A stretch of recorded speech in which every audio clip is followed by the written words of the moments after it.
Assalamualaikum warahmatullahi taala wabarakatuh. Pelajar-pelajar yang saya kasihi sekalian, bagi modul 08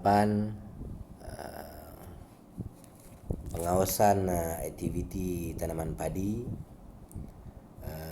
slide yang pertama berkenaan dengan rumpai, slide yang kedua berkenaan dengan perosak, dan juga ini adalah kali yang ketiga iaitu berkenaan dengan penyakit bagi tanaman padi.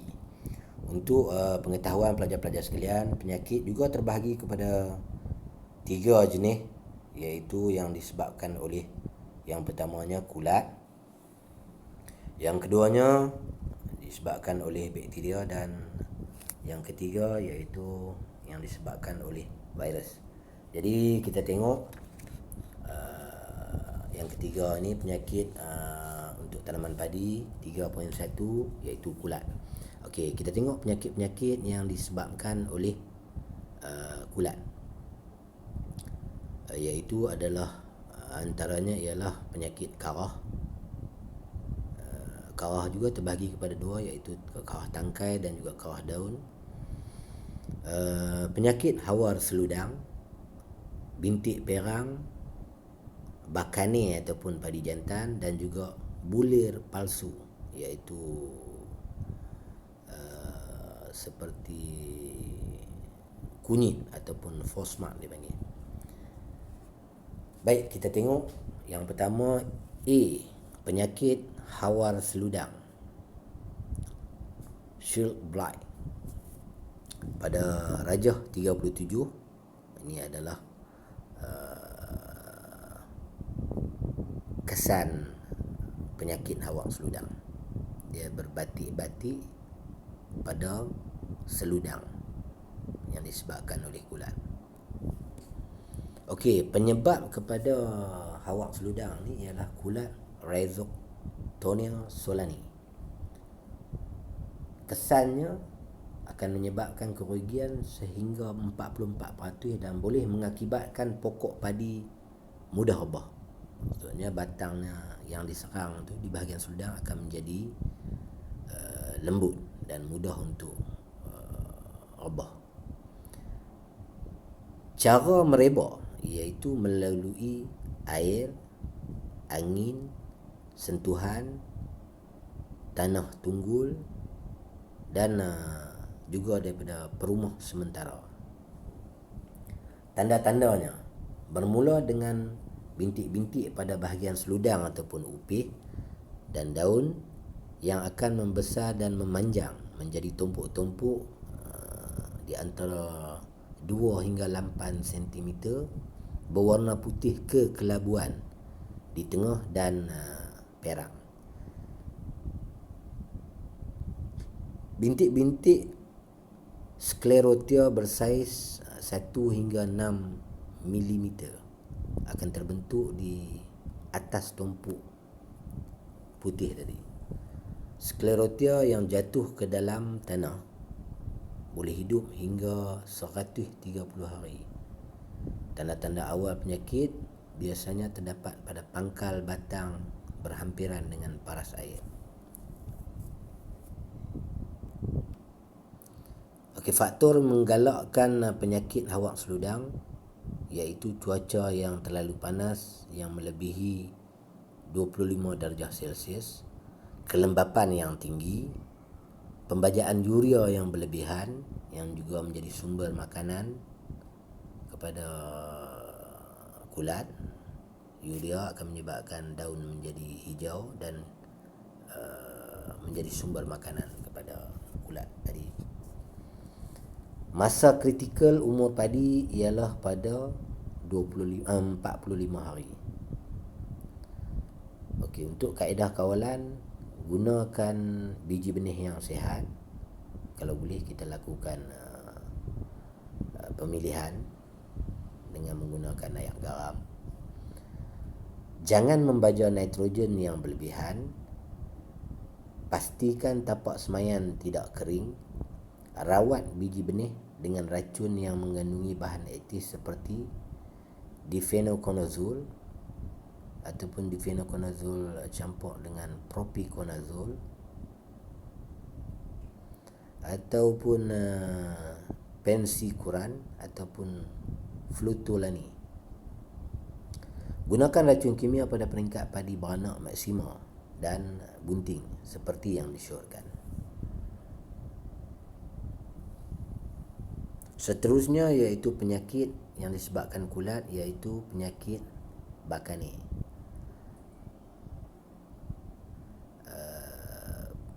Kulat yang menyebabkan penyakit bakane ini ialah Fusarium miniliform ataupun Gibrella fujikuri. Cara merebak iaitu melalui biji benih, tanah, air ataupun dan tunggul jerami, juga perumah kedua iaitu rumpai-rumpai yang berada di berhampiran dengan petak sawah. Debu kulat pada pokok yang dijangkiti diterbangkan oleh angin dan melekat pada bunga-bunga padi. Bunga padi yang dijangkiti akan menghasilkan biji padi yang menjadi sumber penyakit bagi musim yang berikutnya.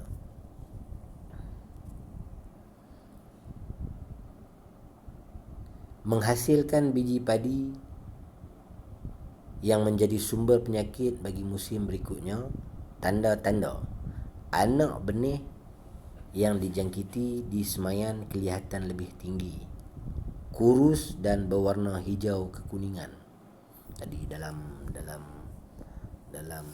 bendang, jika terdapat penyakit bakane ini, mudah untuk kita kenali.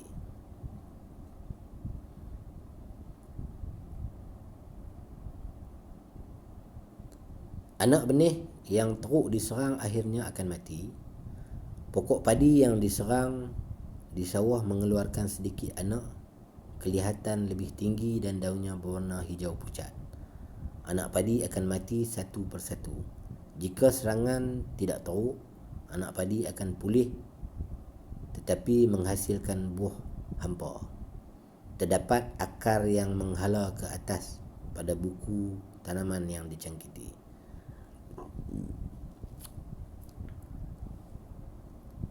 Okey, kaedah kawalan: tanam varieti yang tahan kepada penyakit ini.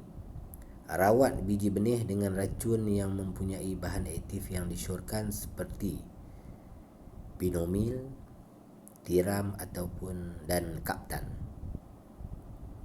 Rawat dengan air panas pada suhu 55 darjah Celsius selama 5 minit. Selepas 8 hingga 12 jam direndam dengan air sejuk.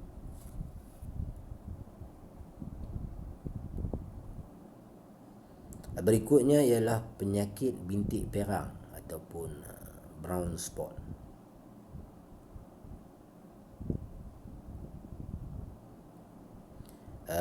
Penyebab kepada penyakit bintik perang ataupun brown spot ni ialah kulat Drexlera oryzae. Kesannya boleh menjadi serius, maksudnya akan menjadi menyebabkan kehilangan hasil. Cara merebak iaitu melalui bawaan biji benih dan juga angin. Kaedah kawalan untuk bintik perang ini: tanam varieti yang tahan penyakit dan pastikan pembajaan yang cukup. Pastikan saliran air yang baik. Gunakan baja urea untuk sumber hidrogen. Elakkan penggunaan amonium sulfate. Musnahkan jerami dan tunggul yang berpenyakit. Rawat biji benih dengan racun kulat yang mengandungi bahan aktif seperti difenoconazole ataupun difenoconazole campur dengan propiconazole, ipodionen, atau rawat dengan air panas pada suhu 55 darjah tadi. Jalankan kawalan menggunakan bahan aktif yang disyorkan seperti difenoconazole ataupun propiconazole yang kita campur tadi.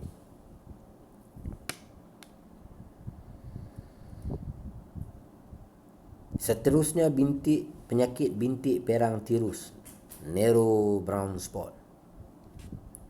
Okey, untuk penyakit bintik perang tirus ini,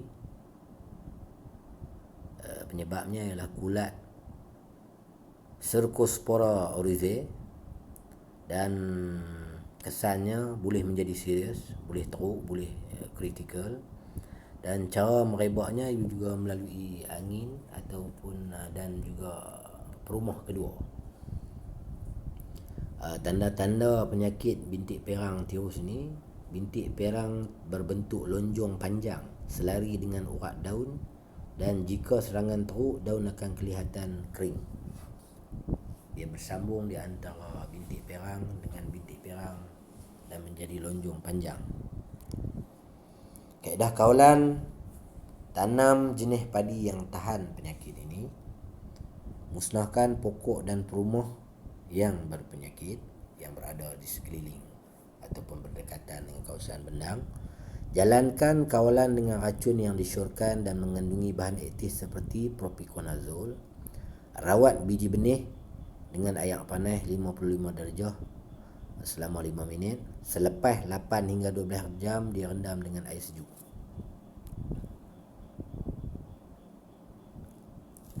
Okey, berikut adalah penyakit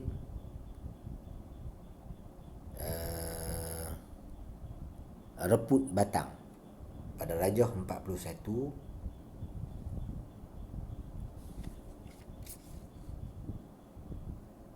Iaitu penyakit reput batang. Penyebab kepada penyakit ini iaitu kulat Helminthosporium. Kesan boleh menjadi serius. Cara merebak iaitu melalui angin, air, tanah, tunggul. Penyakit ini menjadi lebih teruk apabila sawah dalam keadaan air bertakung.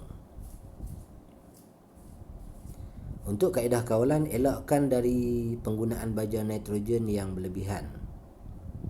Pastikan cukup penggunaan pembajaan kalium iaitu K, dan pastikan saliran air baik.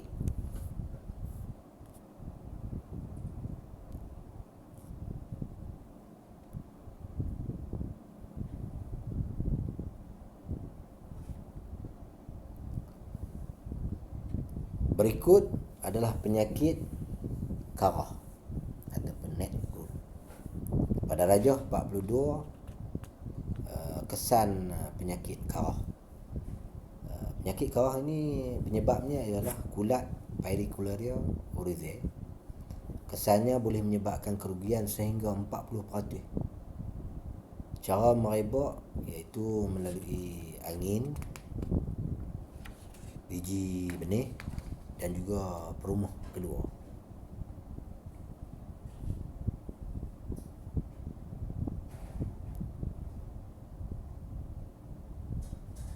Okey, bagi kaedah kawalan untuk penyakit karah ini, tanam padi jenis yang tahan penyakit, contohnya MR219, dan gunakan biji benih yang sihat. Disyorkan pembajaan urea atau pengambilan nitrogen tidak berlebihan, kerana juga menjadi sumber makanan kepada kulat tersebut. Pastikan tapak semayan tidak kering. Jalankan kawalan menggunakan racun yang mengandungi bahan aktif seperti tiram ataupun kaptan.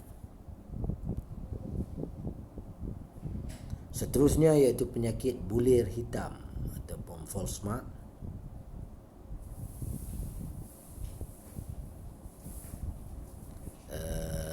Penyebab kepada penyakit bulir hitam ni ialah kulat Ustilaginoideae variant. Kesan kerugian sehingga 10% dan boleh menjadi serius. Cara merebak iaitu melalui angin ataupun jangkitan sebelum terbit buah. Kaedah kawalan yang disyorkan, tanam padi jenis yang tahan penyakit, musnahkan perumah sementara seperti padi liar ataupun rumput telur ikan, Panicum species. Jangan guna baja nitrogen berlebihan di peringkat berbunga, kerana juga menjadi sumber makanan kepada kulat tersebut. Seterusnya kita tengok penyakit-penyakit yang disebabkan oleh bakteria pula. Yang tadi disebabkan oleh kulat, sekarang kita masuk kepada 3.2, iaitu bakteria. Antara penyakit-penyakit yang dianggap menjadi gangguan kepada tanaman padi, iaitu sambang, hawar daun bakteria, dan juga jalur daun bakteria, di mana penyebabnya disebabkan oleh bakteria. Dan kita tengok pada rajah 44, penyakit hawar daun bakteria ataupun bakteria leaf blight. Penyebab kepada penyakit ini iaitu bakteria Xanthomonas campestris. Kesannya iaitu kerugian hasil sehingga 10% dan boleh menjadi lebih serius. Cara merebak bakteria ini iaitu melalui biji benih, tanah, sentuhan, air dan juga perkakasan pertanian, iaitu peralatan pertanian. Jika tidak dibersihkan terlebih dahulu, tidak disterilkan terlebih dahulu, akan menyebabkan perpindahan bakteria daripada satu kawasan ke kawasan yang lain. Okey, tanda-tanda penyakit yang disebabkan oleh bakteria ini bermula dari peringkat padi beranak maksimum. Kecederaan bermula di penghujung daun, warna daun menjadi pucat kemudian bertukar menjadi putih. Pada serangan yang teruk, seluruh daun akan menjadi kering.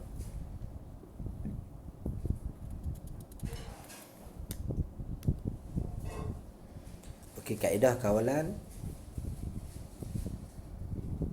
Tiada kawalan secara kimia. Tanam jenis yang tahan kepada penyakit, contohnya MR159 ataupun MR185 ataupun MR219. Guna biji benih yang bebas daripada penyakit. Elakkan penggunaan baja nitrogen berlebihan.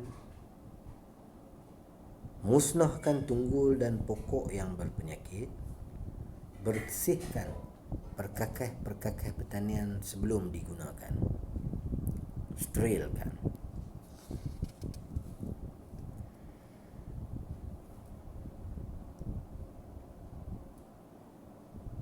Ini adalah penyakit jalur daun bakteria pada rajah 45 ataupun bakteria leaf streak. Penyebab kepada penyakit jalur daun bakteria ini ialah bakteria Pseudomonas species. Kesannya boleh menjadi lebih serius. Cara merebak iaitu melalui air ataupun biji benih.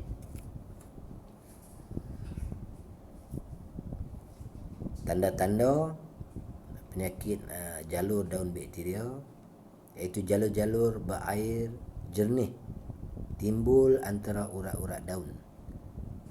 Bila serangan teruk, daun menjadi kering. Kawalannya, tanam varieti yang tahan penyakit, contohnya MR219, dan musnahkan perumah sementara, contohnya seperti padi liang.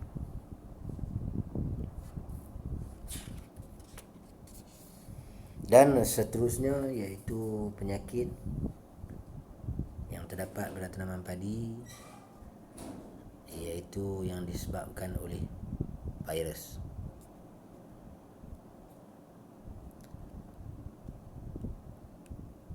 Penyakit yang disebabkan oleh virus ini ialah penyakit merah virus, yang mana disebabkan oleh pembawa ataupun vektor kepada virus ini ialah benang hijau ataupun nepothetic virusen, nepothetic species.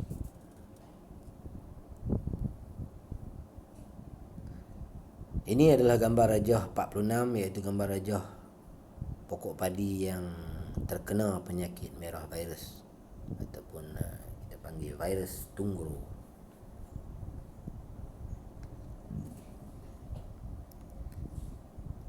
Penyebabnya ialah virus. Kesan boleh menyebabkan kerugian hasil antara 46 sehingga 100%. Dan tanda serangan PMV ni, iaitu penyakit merah virus ni, pokok padi menjadi terbantut, kurang berakar, akarnya reput, daun berputar, pokok lambat berbunga, daun berwarna kuning muda hingga kuning jingga, daun muda berputar berwarna hijau pucat.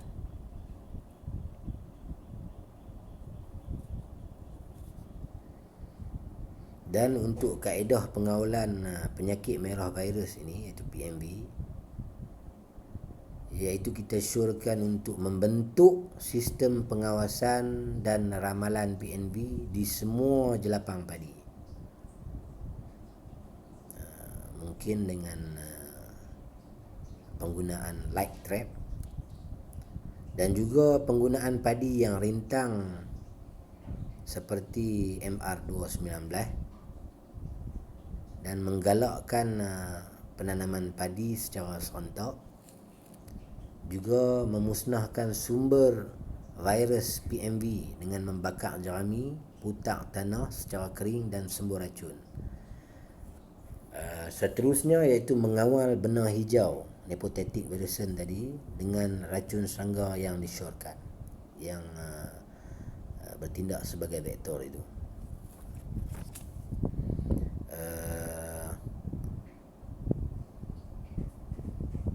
Penyakit yang disebabkan oleh virus ini adalah merupakan penyakit yang berada di dalam tanaman padi, yang mengakhiri tajuk kita pada kali ini. Sekian, wabillahi taufiq wal hidayah. Wassalamualaikum warahmatullahi taala wabarakatuh. Dan kita akan masuk kepada tajuk peralatan pengawasan tanaman padi di masa yang akan datang. Sekian, terima kasih.